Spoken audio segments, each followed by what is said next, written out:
Welcome to Solvetic, your channel to always learn technology easily.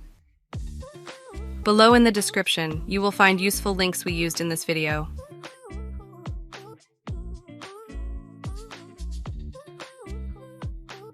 Today in Solvetic, we will see how to fix the app you're trying to install isn't a Microsoft verified apps Windows 11. To start, when you try to run the file, you may see the error mentioned.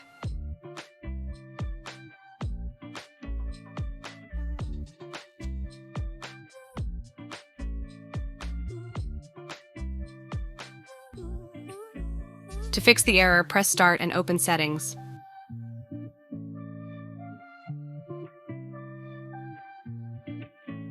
You are going to go to Apps and there click on Advanced App Settings. After this, in the section Choose Where to Get Apps, you will select the option Anywhere.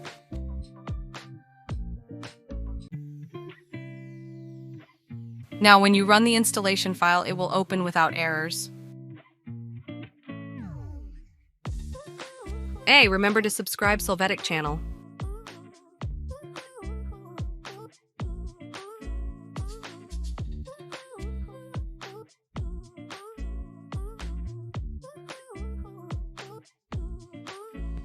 We hope it has been helpful for you. Here are links to watch more videos of your interest and subscribe to the Solvetic channel. Thank you.